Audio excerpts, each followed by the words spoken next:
Students, 10th class का lecture number 3 lecture number 2 में इसी टिग्नोमेट्रिक टेबल के क्वेश्चंस पे मैंने छोड़ दिया था। टिग्नोमेट्रिक टेबल को मैंने एक्सप्लेन कर दिया था, उस में ट्रिक्स बता दी थी, लेकिन कुछ और डिटेल में हम ट्रिक्स को लेके चल रहे हैं। तब मैंने साइन की जो वैल्यूज़ होती हैं वो कैसे आती है उसकी ट्रिक नहीं बताई थी, बाकी सारी ट्रिक्स बता दी थी। तो अब हम साइन की वैल्यू भी बता देते हैं और एक बार फिर से रिपीट कर देते हैं। ठीक है, देखो स्टार्ट करेंगे। उसके बाद जो एक्सरसाइज चल रही थी 10.2 उसके आगे के क्वेश्चन कराएंगे। ठीक है, तो सबसे पहले टेबल को देखते हैं। साइन थीटा लिखा हुआ है, ये sine cos tan cosec sec cot 6 trigonometric function होते हैं। 0, 30, 45, 60 और 90 यही ऐसे एंगल हैं जिसपे हमें न्यूमेरिकल वैल्यू पता है हर ट्रिग्नोमेट्रिक फंक्शन का। अब देखो साइन थीटा का हमें वैल्यू निकालना है, साइन थीटा के लिए सारे एंगल्स की वैल्यू निकालना है। तो सबसे पहले लिख दिया 0, 1, 2, 3, 4। ठीक है, 0, 1, 2, 3, 4 लिखा और 0 से स्टार्ट करना है। उसके बाद सबको 4 से डिवाइड कर दिया, जितने भी नंबर्स हैं उन सबको 4 से डिवाइड कर दिया। जो ट्रिक्स होती है उसका कोई कॉन्सेप्ट नहीं होता। ठीक है, तो 0 से स्टार्ट किया, 0, 1, 2, 3, 4 लिखा और सबको 4 से डिवाइड कर दिया और सबका स्क्वायर रूट ले लिया। ठीक है, मैंने क्या बताया कि 0, 1, 2, 3, 4 लिखा और सबको 4 से डिवाइड कर दिया और सबका रूट ले लिया। और 0/4 आता है 0 और 0 का रूट 0 ही आएगा, इसलिए यहाँ पे वैल्यू 0 आती है। 1 का स्क्वायर रूट 1 होता है और 4 का स्क्वायर रूट 2 होता है, तो ऐसे वैल्यू 1/2 आ जाती है। अब ये कट हो सकते हैं, सिंपलर फॉर्म में कन्वर्ट कर दिया, 1/2 आ गया रूट में। 1 का स्क्वायर रूट 1 होता है और 2 का पेयर बनेगा नहीं, प्राइम नंबर है, तो √2 आ गया 1/2। 3 का पेयर बनेगा नहीं, रूट में ही वैल्यू आएगी √3। 4 का स्क्वायर रूट 2 होता है और 4 से 4 कट हो गया, वैल्यू 1 और 1 का स्क्वायर रूट 1 आता है। ऐसे हमें साइन के लिए 0, 30, 45, 60 और 90 डिग्री की वैल्यू को याद रखना है। ठीक है, 0, 1, 2, 3, 4 लिख लो, 4 से डिवाइड कर दो सारे नंबर्स को और सबका स्क्वायर रूट ले लो, और स्क्वायर रूट लेने के बाद जो वैल्यू आएगी वही साइन की सारे एंगल्स के लिए वैल्यू होगी। साइन 0 डिग्री से 90 डिग्री तक, 0 से मैक्सिमम 1 तक जाता है। और साइन फंक्शन में जो लेफ्ट टू राइट होता है वही कॉस फंक्शन में राइट टू लेफ्ट हो जाता है, ऑपोजिट वैल्यू आ जाती है। तो देखो 0 है तो इधर 0 आ गया, 1/2 है तो इधर 1/2 आ गया, ये 1/√2 है 1/√2 आ गया, √3/2 है √3/2 आ गया, 1 है 1। मतलब साइन में अगर इस तरफ से चलते हैं तो कॉस में इस तरफ से चलते हैं, उल्टा ऑपोजिट ऑर्डर में चलते हैं। ये एक ऑर्डर हो गया, ये इसका जस्ट ऑपोजिट ऑर्डर हो गया।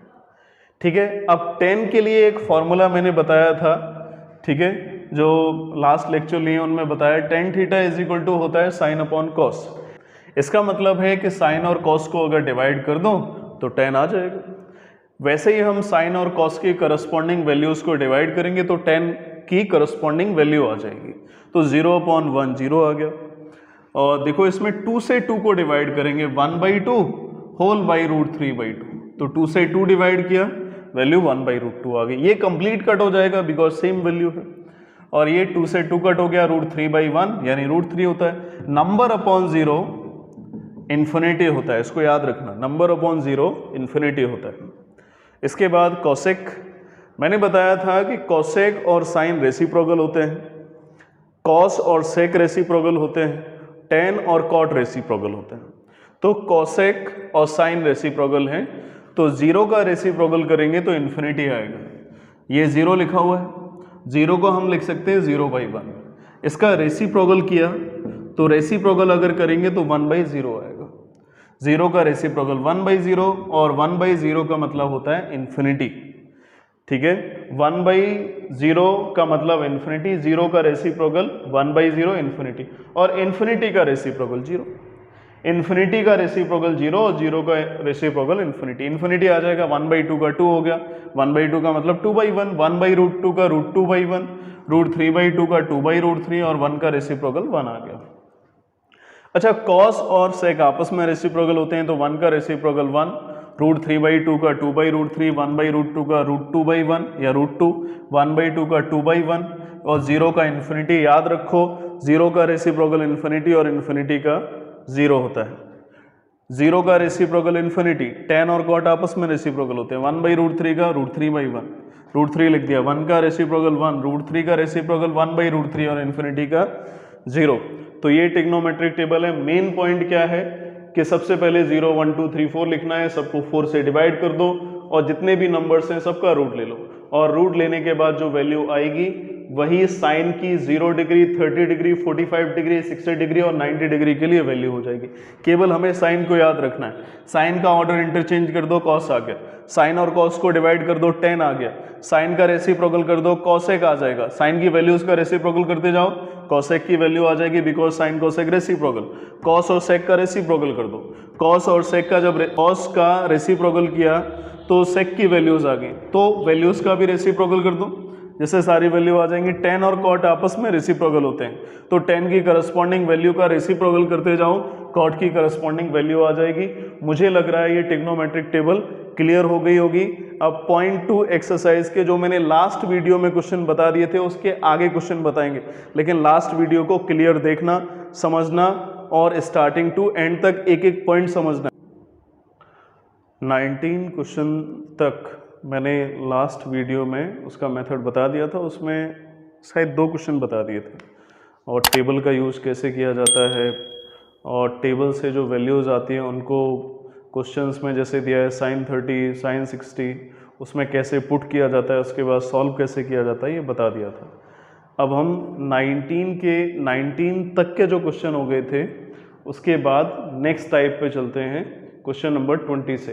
क्वेश्चन नंबर 20 से जो टाइप है उसके लिए क्वेश्चन में बोला है find the values of x, हमें x का वैल्यू फाइंड करना है। तो देखो सॉल्यूशन को, 20 question, 2 sin 3x, 2 sin 3x is equal to √3। 3x से परेशान नहीं होना है, 3x का मतलब है x का 3 टाइम्स, एंगल का 3 टाइम। जैसे कोई एंगल 30 हो गया तो 30 में 3 का मल्टीप्लाई कर दो मतलब sin 90 होगा, ठीक है। तो x कोई एंगल है, उस एंगल का 3 टाइम्स कर दिया है तो sin 3x हो गया। sin 3x is equal to √3/2। अब लेफ्ट में साइन लिखा हुआ है तो राइट में भी साइन आना चाहिए। अब राइट हैंड साइड में साइन आना क्यों जरूरी है? क्योंकि लेफ्ट में भी अगर साइन आ जाए और राइट में भी साइन आ जाए तो साइन से साइन कट हो जाए और x की वैल्यू आ जाए, तो sin 3x हो गया। अब हमें ये देखना है कि साइन जो ट्रिग्नोमेट्रिक टेबल होती है उसमें साइन के किस एंगल के लिए वैल्यू √3/2 होती है। मैं फिर से रिपीट कर रहा हूँ, साइन के किस एंगल के लिए वैल्यू √3/2 होती है, ठीक है। तो चेक करोगे तो समझ में आ जाएगा, sin 60 ऐसा एंगल होगा जिसके लिए वैल्यू √3/2 है। क्योंकि लेफ्ट में साइन है तो साइन के ही रो में जाना है, साइन के लिए ही एंगल को देखना है जिसके लिए वैल्यू √3/2 होती है, ठीक है। लेफ्ट में साइन है तो साइन के लिए वैल्यू को चेक करना है, तो साइन से साइन कट हो गया, 3x is equal to 60 degree और x is equal to 60/3 means x का वैल्यू आ गया 20 डिग्री, ठीक है। लेफ्ट में साइन है तो राइट में साइन देखना है। नेक्स्ट क्वेश्चन देखते हैं, question number 21, 2 sin x/2 is equal to 1। इसका भी मतलब है कि जो भी एंगल होगा उसका हाफ कर दिया, x/2 हो गया। sin x/2 is equal to 1/2। तो लेफ्ट में साइन है, राइट में भी साइन आना चाहिए, तो साइन 1/2 हमें देखना है, 1/2 किस एंगल के लिए साइन की वैल्यू होती है। तो साइन 30 डिग्री ऐसा एंगल है जिसके लिए वैल्यू 1/2 होती है। 30 डिग्री साइन का ऐसा एंगल है जिसके लिए वैल्यू हाफ होती है। अब साइन लेफ्ट में भी, साइन राइट में भी, तो साइन से साइन कट हो गया, 30 डिग्री क्रॉस मल्टीप्लाई किया तो x इज इक्वल टू आ गया 60 डिग्री। एक क्वेश्चन और है 24 क्वेश्चन को देखते हैं। 24 क्वेश्चन में लिखा हुआ है √3 tan 2x is equal to cos 60 plus sin 45 और cos 45 देखो जो मैंने ट्रिग्नोमेट्रिक टेबल में ट्रिक्स बताई हैं उनसे ट्रिग्नोमेट्रिक टेबल के हर एंगल के लिए वैल्यू निकाल लेना, वैल्यू तैयार कर लेना, और जिससे क्वेश्चन करने में ज़्यादा प्रॉब्लम नहीं आएगी अगर वैल्यू तैयार है। तो वैल्यू ना tan 2x is equal to cos 60 का वैल्यू होता है 1/2, sin 45 का वैल्यू 1/√2, cos 45 का भी value 1/√2। √3 of tan 2x is equal to 1/2 plus 1/2, √3 tan 2x, half and half 1 होता है, tan 2x is equal to 1/√3। अब लेफ्ट में देखो tan आ रहा है तो राइट में भी tan आना चाहिए, तो हमें tan का ऐसा एंगल देखना है जिसके लिए वैल्यू 1/√3 होती है, tan का ऐसा एंगल देखना है जिसके लिए वैल्यू 1/√3 होती है। तो tan 30 टेबल में जाके देखोगे तो tan 30 ऐसा एंगल होगा जिसके लिए वैल्यू 1/√3 होगा। लेफ्ट में भी tan, राइट में भी tan, तो tan से tan कट हो गया तो 2x is equal to 30 degree means x is equal to 45 degree. तो ऐसे करके हम एंगल में जो वेरिएबल लिखा हुआ है x उसकी वैल्यू निकाल सकते हैं। अब नेक्स्ट टाइप पे चलते हैं। Question number 26। क्वेश्चन नंबर 26 में 4 पार्ट हैं, फर्स्ट और सेकंड सिंपल है और मैंने थर्ड और फोर्थ को ले लिया। क्वेश्चन में बोला है कि थीटा 30 डिग्री है, तो ये वेरीफाई करना है कि left is equal to right होगा और left is equal to right इसमें भी होगा। तो थर्ड वाले पार्ट को लेते हैं, सॉल्यूशन देखो। तो थर्ड वाला क्वेश्चन था cos 2 theta is equal to 1 minus tan square theta upon 1 plus tan square theta. Theta का वैल्यू 30 डिग्री है, now putting theta is equal to 30 degree. Theta की वैल्यू को 30 डिग्री लिया, cos 2 इंटू 30। मैंने बताया था कि 2 का अगर आ जाए मल्टीप्लाई तो इसका मतलब एंगल डबल हो गया, तो 30 है 2 का मल्टीप्लाई कर दिया डबल हो गया। tan square 30 degree upon 1 plus tan square 30 degree, ये हो गया 2 इंटू 30 मीन्स 60 डिग्री। एक बार और लिख लेते हैं, tan square 30 upon 1 plus tan square 30। अब इसके बाद हम इसमें वैल्यू को पुट करेंगे, तो cos 60 का वैल्यू 1/2 होता है, 1 माइनस tan 30 का वैल्यू 1/√3 होगा स्क्वायर, और tan 30 का वैल्यू 1/√3 स्क्वायर। ठीक है, वैल्यूज याद रखना है तभी क्वेश्चन सॉल्व कर पाओगे। 1 माइनस 1/√3 का स्क्वायर 1/3 आएगा और डिनोमिनेटर में भी 1/3 हो गया, तो ये बाई 1 कर लिया, दोनों को फ्रैक्शन में बना लिया जिससे एलसीएम आ जाए 1/2। डिनोमिनेटर का एलसीएम 1 और 3 का 3 आएगा, 3 माइनस 1, इसमें भी डिनोमिनेटर का एलसीएम 3 आएगा, 3 प्लस 1, और 3 से 3 कट हो गया। 2 इज इक्वल टू 3 से 1 को माइनस किया 2 आएगा, और 3 से 1 को ऐड किया 4 आएगा, और ये सिंपलर फॉर्म में कन्वर्ट कर दिया 1/2 is equal to 1/2, left is equal to right आ गया।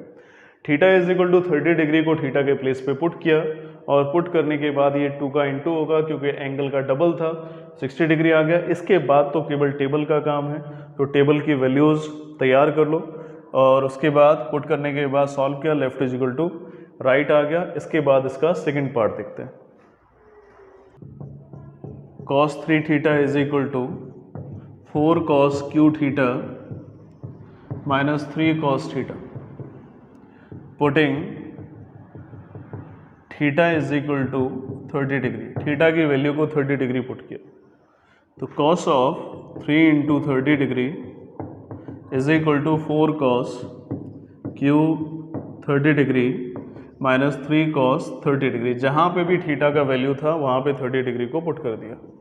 cos 90 degree is equal to 4 cos q 30 degree minus 3 cos 30 degree. अब इसके बाद वैल्यूज़ को पुट कर देते हैं। cos 90 का वैल्यू 0 होता है, ठीक है, टेबल से आएगा, टेबल को देखना। cos 30 का वैल्यू √3/2 होता है, cube minus 3 into cos 30 √3/2। So 0 is equal to 4 into √3 3 times आया है, मीन्स √3 इंटू √3 इंटू √3, तो √3 से 3 आएगा और √3 आएगा, 3 √3 एंड 2 का क्यूब 8 होगा, होल क्यूब है तो दोनों पे क्यूब होगा, -3√3/2, 4 2 जा 8, 0 इज इक्वल टू 3√3/2 -3√3/2, दोनों सेम वैल्यू थी तो left is equal to right proof हो गया। इसमें क्या किया है, थीटा के प्लेस पे वैल्यू को पुट किया है और वैल्यू को पुट करने के बाद फिर टेबल की वैल्यूज़ को याद रखो, ट्रिग्नोमेट्रिक फंक्शन के लिए वैल्यूज़ को सब्स्टिट्यूट किया और वैल्यूज़ को सब्स्टिट्यूट करने के बाद उसके बाद सॉल्विंग है, left is equal to right आ गया। चलो अगले टाइप पे चलते हैं। पर 28 इसमें भी वेरीफाई करना है, सेम क्वेश्चन है जैसे लास्ट था। a is equal to 30, b is equal to 60, verify that left is equal to right. Same process जिसमें जो वैल्यू गिवन है उन वैल्यूज़ को पुट कर लेते हैं। a 30 था और b का वैल्यू 60 डिग्री था, a के प्लेस पे 30 डिग्री, b के प्लेस पे 60 डिग्री, तो 30 + 60 sin 30 cos 60 plus cos a का वैल्यू 30 था और sin 60 हो गया,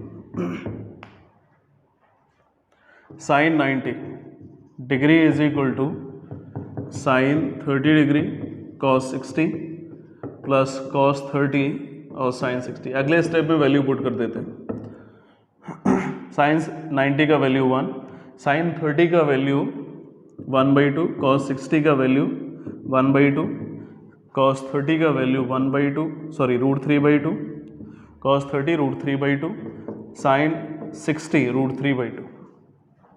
1 इज इक्वल टू 1/4, √3 3 आएगा 3/4, 4 एलसीएम आ गया 1 + 3, 1 is equal to 4/4, 1 is equal to 1। बहुत सिंपल मेथड है, ए और बी की वैल्यू गिवन थी, ए के प्लेस पे ए का वैल्यू, बी के प्लेस पे बी का वैल्यू, 90 आ गया और इस तरफ भी 30 60 की वैल्यूज आ गई।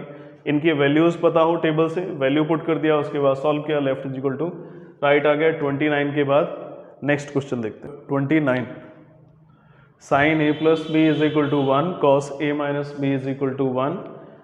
लेकिन देखो एक कंडीशन दिया है कि दोनों का सम 0 डिग्री से बड़ा हो लेकिन 90 डिग्री से छोटा भी हो जाए, लेकिन 90 डिग्री के इक्वल भी हो सकता है। तो a और b की वैल्यू निकालना है। इसका मतलब ये हुआ कि जब हम a और b की वैल्यू निकालेंगे उसके बाद अगर हम सम करके देखें तो वो 0 डिग्री से ग्रेटर आएगा और सम 90 डिग्री से लेस होगा या 90 डिग्री के इक्वल होगा। ठीक है, अब इसमें a और b की वैल्यू फाइंड करना है तो दो इक्वेशन आ रही है, साइन के लिए एक इक्वेशन है और सेकंड कॉस के लिए इक्वेशन है। तो हम दोनों ही इक्वेशन को सॉल्व करेंगे। ठीक है, दोनों ही इक्वेशन को सॉल्व करेंगे और सॉल्व करने के बाद जो अननोन a और b हैं उनको फाइंड करेंगे। तो फर्स्ट इक्वेशन को ले लिया, sine a + b is equal to 1 इज 1। तो साइन a + b, साइन में हमें देखना है किस एंगल के लिए वैल्यू 1 होती है। तो साइन 90 डिग्री, साइन 90 डिग्री ऐसा एंगल होगा जिसके लिए वैल्यू 1 होगी। लेफ्ट में साइन था इसलिए राइट में भी साइन के लिए वैल्यू देखी जिससे साइन से साइन कट हो जाए।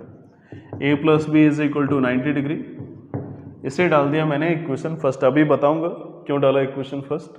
cos a - b is equal to 1, cos a - b is equal to 1 था तो cos का ऐसा एंगल देखना है जिसके लिए वैल्यू 1 होती है। तो cos 0 डिग्री, cos 0 डिग्री ऐसा एंगल होगा जिसके लिए वैल्यू 1 होगी। लेफ्ट में cos था इसलिए राइट में भी cos का एंगल चेक किया तो cos सेम हो गया, a - b is equal to 0 degree आ गया। अब यहां से देखो दो इक्वेशन और उसमें दो ही वेरिएबल a और b, या तो इसमें हम एलिमिनेशन मेथड लगा या सब्स्टिट्यूशन लगा दें, लेकिन सबसे बेस्ट मेथड रहता है एलिमिनेशन का। तो इक्वेशन फर्स्ट और सेकंड को ले लिया, a + b is equal to 90 degree and a - b is equal to 0 degree. ये कैंसिल हो गया, a एंड a 2a आएगा is equal to 90 degree, then a is equal to 90/2 means 45। Equation second को लिया मैंने, a की value आ गई थी, b की वैल्यू और निकालना है। a था 45 minus b is equal to 0, then b is equal to 45। इसका मतलब a और b की वैल्यू सेम आ गई, ज़रूरी नहीं है सेम आए, डिफरेंट भी आ सकती है, लेकिन देखो ए और बी अगर दोनों वैल्यू को सम करें तो 90 आ रहा है। क्वेश्चन में बोला है कि दोनों का सम 90 आ सकता है, लेकिन 90 से लेस होगा या 90 के इक्वल आ सकता है, 90 से ज़्यादा नहीं होगा और 0 डिग्री से ग्रेटर होगा। ठीक है, और साथ में ये भी बोला है कि A greater than equal to B, A की वैल्यू बी से ग्रेटर भी हो सकती है और साथ में इक्वल भी हो सकती है। तो इक्वल आ गया, कंडीशन वैलिड है। तो दो इक्वेशन दी थी, दोनों ही इक्वेशन से ए प्लस बी और ए माइनस बी में इक्वेशन आ गई। अब दो वेरिएबल दो इक्वेशन एलिमिनेशन मेथड लगा दिया, ए और बी की वैल्यू निकाल दी। ये थोड़ा इंपॉर्टेंट क्वेश्चन है बोर्ड एग्जाम के पर्पज से। ठीक है, अब इसके बाद इस टाइप का हम एक और क्वेश्चन लेंगे जिससे ये मेथड क्लियर हो जाए। 32 समझ लेते हैं क्वेश्चन में, triangle ABC right angle triangle at B. तो ट्राइंगल एबीसी राइट एंगल है और राइट एंगल बी पे, और ए और सी दिया है, एबीसी ट्राइंगल हो गया। एंगल ए और एंगल सी ये दोनों ही एंगल इसमें क्वेश्चन में बोला है कि equal. Find the values of, value पता करना है। लेकिन sign A cos A sign सी, इससे अभी कुछ भी फायदा नहीं होगा जब तक ए की कोई न्यूमेरिकल वैल्यू और सी की कोई न्यूमेरिकल वैल्यू पता ना हो। ऐसे ही इसमें ए और बी की न्यूमेरिकल वैल्यू पता नहीं हो तब तक सॉल्व नहीं होगा। तो पहले हमें न्यूमेरिकल वैल्यूज निकालनी पड़ेगी ट्राइंगल से। दोनों एंगल इक्वल हैं, तो ये एक्स हो गया, ये भी एक्स हो गया और ये 90 डिग्री था। ठीक है, तीनों एंगल्स हो गए। तो एंगल सम प्रॉपर्टी लगा दिया, x plus 90 is equal to 180 degree. Sum of all angle in a triangle is equal to 180 degree. X and x 2x, then 180 minus 90, so 2x is equal to 90, then x is equal to 45. ठीक है, तो एक मैं अपनी तरफ से point बता दूं, जब भी आइसोसेलेस राइट एंगल ट्राइंगल आता है, जब भी आइसोसेलेस राइट एंगल ट्राइंगल आता है तो उसमें एक एंगल तो 90 डिग्री होगा, वो ऑब्वियस है। इसके बाद रिमेनिंग टू एंगल दोनों ही इक्वल होंगे और दोनों का वैल्यू 45 होगी। अगर आइसोसेलेस है तो दो एंगल इक्वल होंगे, और राइट एंगल ट्राइंगल बोल दिया तो एक 90 होगा। दोनों एंगल इक्वल होंगे तो दोनों का वैल्यू 45 है। ये यहाँ से निकल आया और वैसे भी याद रखना है। ठीक है, अब x का मतलब हो गया एंगल A, क्योंकि एंगल A का वैल्यू x है और एंगल C का भी वैल्यू x है, तो एंगल A भी 45 हो गया और एंगल B भी 45 हो गया। ठीक है, अब कुछ बचा नहीं है क्वेश्चन में। इसके बाद सॉल्यूशन फर्स्ट देखते हैं। मैं एक पार्ट बताऊंगा, सेकंड पार्ट कर लेता हूँ। A का वैल्यू 45 और cos C का वैल्यू 45। यहाँ पे मैंने B लिख दिया है, यहाँ पे C होना चाहिए था। ठीक है, तो एंगल C का वैल्यू 45 प्लस cos A का वैल्यू 45 और sin C का भी वैल्यू 45। वैल्यूज पुट कर लेते हैं टिग्नोमेट्रिक टेबल से। साइन 45 का वैल्यू 1/√2 प्लस 1/√2 और into 1/√2 1/√2 plus 1/2 overall value half and half 1 आएगा। तो इस क्वेश्चन में सबसे पहले राइट एंगल ट्राइंगल को ड्रॉ करेंगे। क्वेश्चन में ही बोला है एंगल बी पे 90 था, रिमेनिंग टू एंगल इक्वल थे, तो दोनों ही एंगल सम प्रॉपर्टी से 45 होंगे। उसके बाद एंगल के प्लेसेस पे वैल्यू पुट कर दिया और आंसर 1 आ गया। ऐसे ही हमें सेकंड पार्ट में करना है। ए का वैल्यू 45 है और बी का 90 है, वैल्यू पुट करेंगे। टेबल से वैल्यूज या तो याद हो गई होगी, अगर याद नहीं है तो देख लो, और अभी तक याद हो जानी चाहिए तो याद कर लेना उनको, और वैल्यूज़ को पुट कर लो, और वैल्यू को पुट करने के बाद सॉल्व करने के बाद उससे भी एक आंसर आ जाएगा। चलो हम अगले टाइप की तरफ चलते हैं। 34 in triangle PQR right angle at Q। PQR triangle में एंगल Q पे राइट एंगल दिया है, तो ये PR हो गया। PQ is equal to 3 centimetre and PR 6 centimetre. तो एंगल P और एंगल R को डिटरमाइन करना है। शायद याद हो मेरा फर्स्ट लेक्चर ट्रिग्नोमेट्रिक रेशियो पे, जिसमें मैंने बताया था कि अगर साइड पता हो तो हम एंगल निकाल सकते हैं और एंगल पता हो तो साइड निकाल सकते हैं। बस मेन पर्पस ट्रिग्नोमेट्री का यही, ट्राइंगल से साइड, ट्राइंगल में जो एंगल है उससे साइड, और अगर एंगल है तो उससे साइड्स को निकाल सकते हैं, साइड से एंगल को निकाल सकते हैं। तो 6 और 3 दिया है। ये साइड नहीं दी है तो पाइथागोरस थ्योरम लगा लेते हैं, थर्ड साइड आ जाएगी। और कभी भी कोई भी ट्राइंगल हो, राइट एंगल ट्राइंगल हो, और उसमें अगर दो साइड पता हो और थर्ड साइड अननोन हो, तो थर्ड साइड के लिए हम पाइथागोरस थ्योरम ही लगाते हैं। 6 square is equal to PQ 3 square plus QR square. So 6 square 36, 9 3 square 9, QR square. So 36 minus 9 is equal to QR square. QR square is equal to 27 और QR is equal to root of 27। तो जब इसका root लेंगे तो 3√3 आएगा। QR का value आ गया। एंगल P और एंगल R निकालना है, तो एंगल P, अच्छा वैसे अगर दो साइड दी हो तो उससे ही हम एंगल निकाल सकते हैं, बिकॉज कोई भी फंक्शन ले लो ट्रिग्नोमेट्री का, तो उसमें दो ही साइड आती हैं। जैसे साइन लिया परपेंडिकुलर अपॉन हाइपोटेन्यूज आता है, जैसे टेन लिया तो परपेंडिकुलर अपॉन बेस आता है, आती दो ही साइड। तो कोई भी दो साइड पता हो उससे हम एंगल निकाल सकते हैं, लेकिन मैंने थर्ड साइड को भी निकाल लिया, ठीक है। तो आप कोई सा भी ट्रिग्नोमेट्रिक रेशियो ले सकते हैं अगर तीनों साइड पता हो। अगर दो साइड रहती है तो दो साइड किस ट्राइंगल में आ रही है, सॉरी दो साइड किस ट्रिग्नोमेट्रिक फंक्शन में आ रही है, ये देखना पड़ेगा। तो एंगल P के लिए अगर हम साइन लगा देते हैं, साइन P, तो साइन P के लिए ये परपेंडिकुलर हो गया और ये हाइपोटेनियस हो गया, 90 का ऑपोजिट हाइपोटेनियस।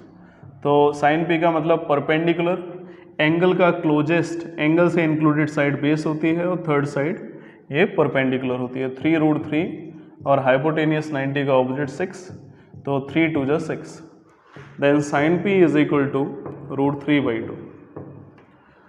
तो लेफ्ट में साइन है, राइट में भी साइन आएगा, तो साइन के किस एंगल के लिए वैल्यू √3/2 होती है, सोच लो, ठीक है। साइन 60 के लिए वैल्यू होती है, तो angle P is equal to 60 degree है। अब देखो एक एंगल अगर 60 डिग्री है और ये 90 डिग्री है, तो 60 90 150 और ये 30 डिग्री होगा, ठीक है। Angle sum properties, angle sum property लगाते हैं, angle R plus angle P plus angle Q is equal to 180 degree. Angle sum property means sum of all angle in a triangle is equal to 180 degree. Angle R unknown, angle P 60, angle Q 90 is equal to 180। So angle R plus 90 60 150 180, so angle R is equal to 30 degree. Sign R लगा के भी value निकाल सकते थे। अब एक और मैं एक्स्ट्रा पॉइंट बता दूं, बाई चांस सपोज किया कि मैंने थर्ड साइड का वैल्यू नहीं निकाला, हमें दो ही साइड मालूम है और हम थर्ड साइड निकालना नहीं चाहते। थर्ड साइड निकाल सकते हो, क्वेश्चन कर सकते हो, लेकिन किसी स्टूडेंट ने सोच लिया कि नहीं हमें थर्ड साइड निकालना ही नहीं, तो दो साइड से भी किया जा सकता है। दो साइड से करने के लिए फिर हमें देखना पड़ेगा कि इस एंगल के लिए ये बेस हो गया और ये 90 का ऑपोजिट हाइपोटेनियस हो गया। तो बेस और हाइपोटेनियस किस ट्रिग्नोमेट्रिक रेशियो में आता है, तो कॉस में आता है बेस अपॉन हाइपोटेनियस, तो कॉस P लगा सकते थे। कॉस P बेस हो गया 3 और हाइपोटेनियस 6, 1/2 आ गया। उसके बाद हमें देखना होता कि किस कॉस के एंगल के लिए वैल्यू 1/2 होती है, कॉस 60 होती है, तो इससे भी angle P is equal to 60 आ जाता है, ठीक है।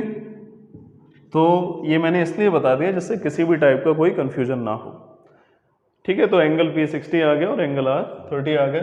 चलो इसके बाद अब हम लेवल 2 के क्वेश्चन देखेंगे, पॉइंट 2 एक्सरसाइज 2। लेवल 2 में ये एक रिलेशन दिया है, sine A minus B sine A cos B minus cos A sine B, और cos A minus B cos A cos B plus sine A sine B। 11th class में ये formula होता है, लेकिन अभी 10th क्लास में नहीं है। अभी 10th क्लास में इसको रिलेशन की तरह समझो। क्वेश्चन में कोई रिलेशन दिया है, साइन 15 और कॉस 15 का वैल्यू निकालना है।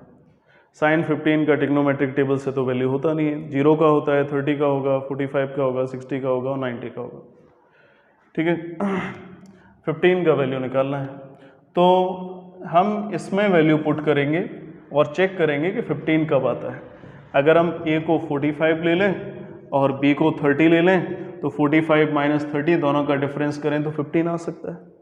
एक सेकेंड ऑप्शन और है कि अगर मैंने A को 60 लिया और B को 45 लिया, अगर ए को 60 लिया और बी को 45 लिया तो 60 माइनस 45 तब भी 15 आ सकता है।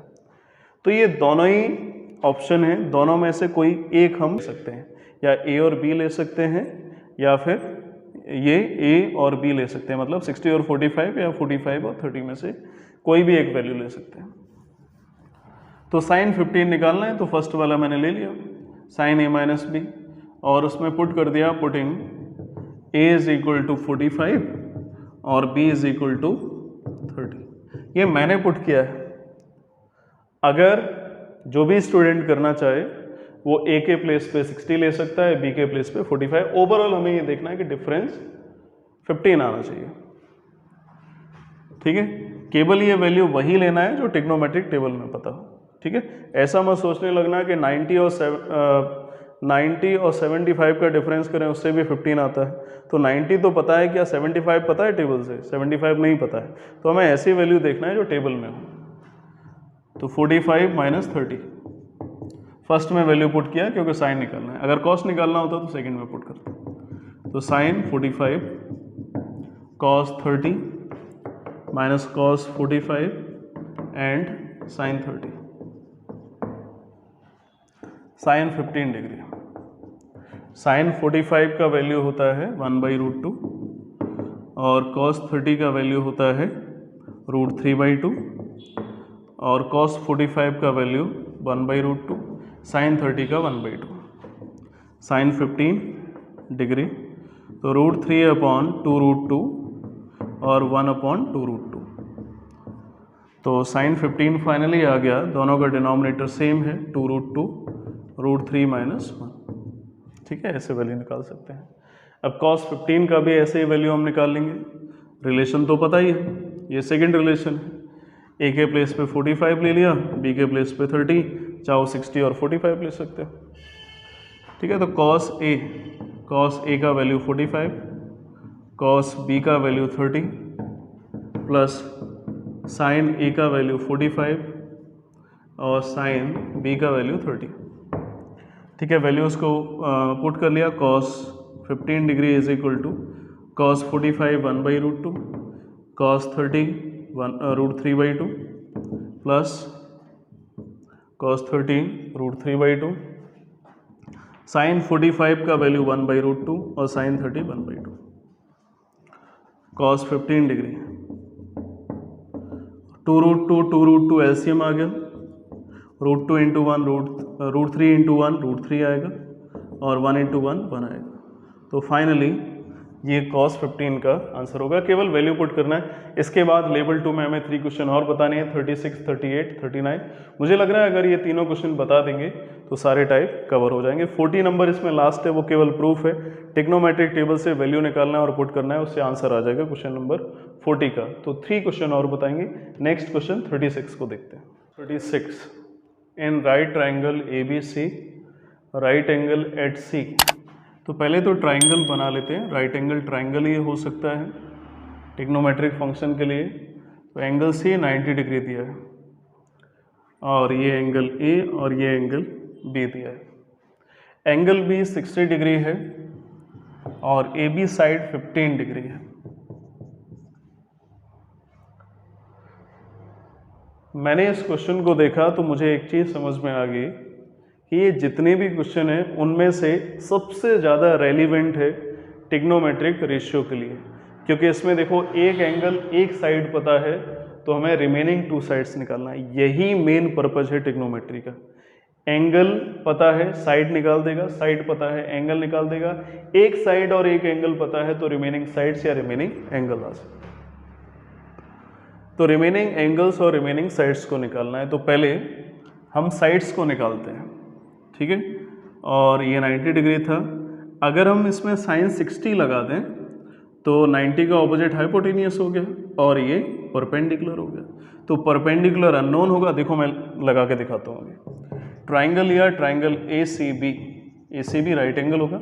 साइन 60 मैंने लगा दिया तो साइन 60 होगा परपेंडिकुलर AC और हाइपोटेनियस AB। साइन 60 का वैल्यू √3/2, AC अननोन था, AB का वैल्यू 15 और क्रॉस मल्टीप्लाई किया तो twice of AC is equal to 15 √3 so AC is equal to 15√3 अब कुछ स्टूडेंट सोच रहे होंगे कि पता नहीं शायद साइन लगाना ज़रूरी था क्या, उसकी जगह कॉस लगा सकते थे। हाँ, कॉस लगा सकते थे। ऐसा कोई भी हम ट्रिग्नोमेट्रिक फंक्शन लगा सकते थे जिसमें हाइपोटेनियस आता हो, हाइपोटेनियस फॉर्मूले में आता हो। तो हाइपोटेनियस, बिकॉज हाइपोटेनियस का हमें वैल्यू पता है, तो हाइपोटेनियस जिसमें नहीं आ रहा है उसको नहीं लगाएंगे, क्योंकि हाइपोटेनियस के अलावा बेस और परपेंडिकुलर आता हो तो दोनों ही अननोन, कम से कम एक अननोन हो, एक तो नॉन वैल्यू हो। तो हाइपोटेनियस नोन है तो हाइपोटेनियस का यूज हो जाए ऐसा फार्मूला लगा दो। तो साइन भी लगा सकते थे, कॉस भी, क्योंकि कॉस में भी हाइपोटेनियस आता है। ठीक है, तो साइन से वैल्यू निकाल दी, अगर कॉस से चाहो तो कॉस से वैल्यू निकाल सकते हो। कॉस होता था बेस अपॉन हाइपोटेनियस, तो बेस आ जाता, अब मैंने साइन लगा दिया है तो उससे परपेंडिकुलर आ गया। ठीक है, अब हम कॉस लगा देते हैं। Cos 60 is equal to base upon hypotenuse, इस एंगल के लिए बेस होगा BC और हाइपोटेनियस AB। कॉस 60 का वैल्यू 1/2, BC अननोन था और AB का वैल्यू 15 हो गया।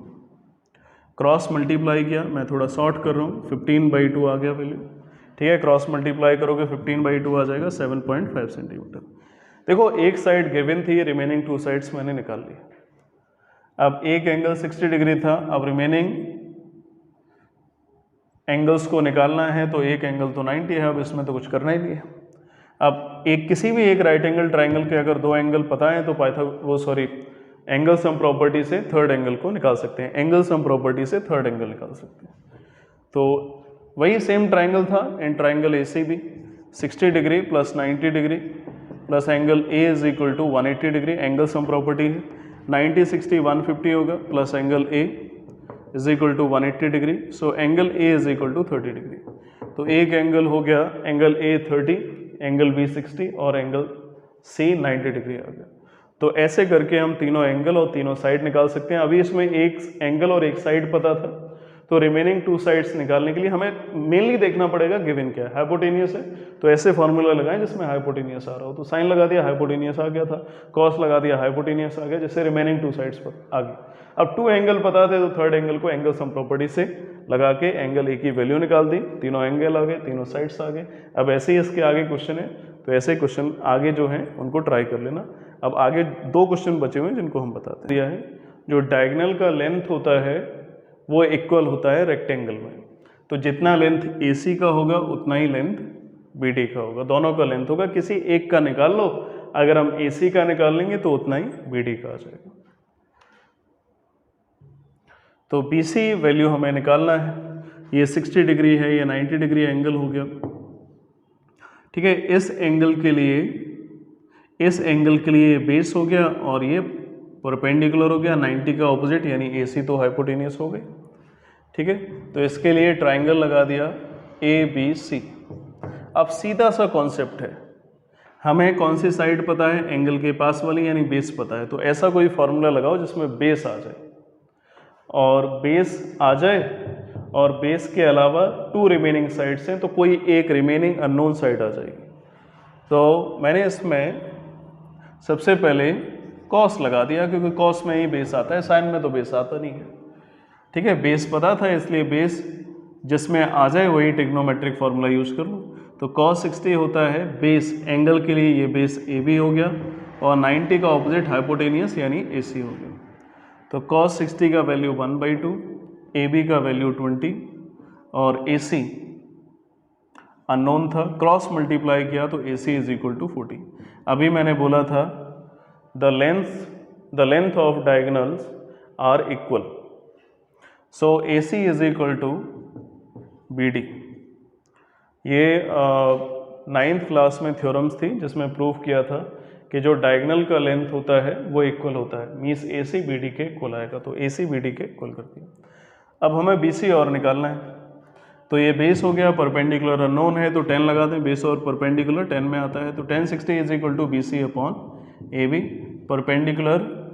परपेंडिकुलर अपॉन बेस, एंगल के लिए परपेंडिकुलर हो गया, √3 BC का अननोन था और AB का वैल्यू 20, क्रॉस मल्टीप्लाई किया तो BC इज इक्वल टू 20√3 आएगा।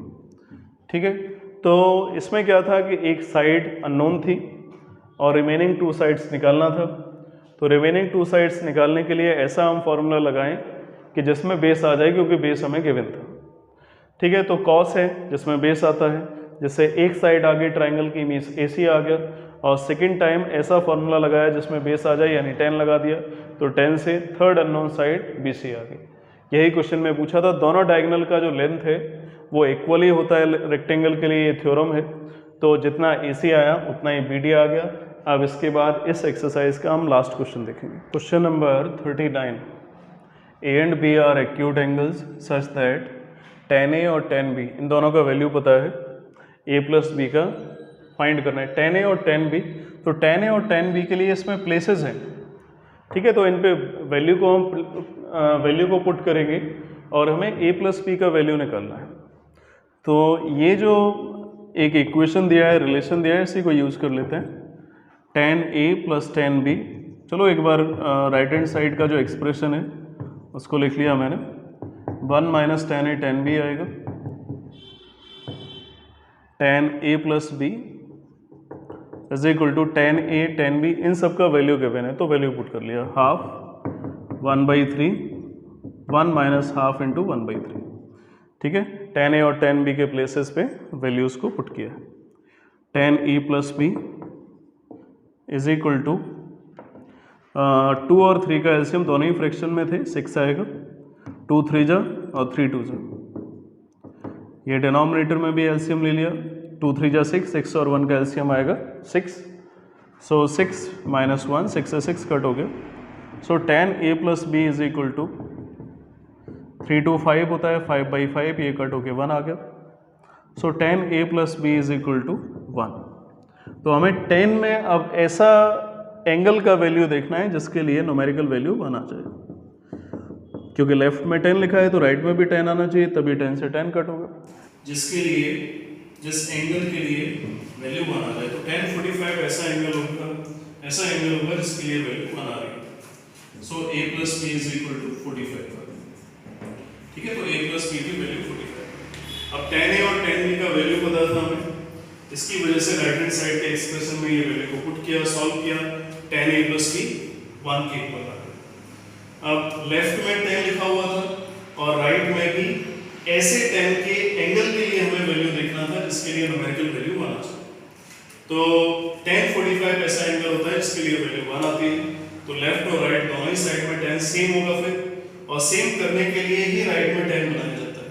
ठीक है, क्योंकि लेफ्ट में 10 था। तो A plus B is equal to 45 degree आ गया। A प्लस B ही हमें फाइंड करना था। ऐसे 10.2 एक्सरसाइज कंप्लीट हो गई है। अब आगे का जो मेरा वीडियो होगा वो 10.3 एक्सरसाइज पे होगा। तो जितने भी मैंने पीछे लेक्चर बता दिए, पीछे 2 वीडियो बना दिए लेक्चर की, और ये 3rd वीडियो। तो तीनों वीडियो को एक बार अच्छे से देख लो, हर पॉइंट को क्लियर कर लो। अगर इस लेक्चर में देखने के बाद थोड़ा सा भी कंफ्यूजन आ रहा है तो फिर से पीछे वाले लेक्चर को देखो और फिर इसको एक बार फिर से समझ लो, देख लो वीडियो। ठीक है, तो तीनों वीडियोस को अच्छे से समझना है। उसके बाद हम नेक्स्ट वीडियो लेके आएंगे लेक्चर नंबर 4 की एक्सरसाइज 10.3 की। Okay, thank you.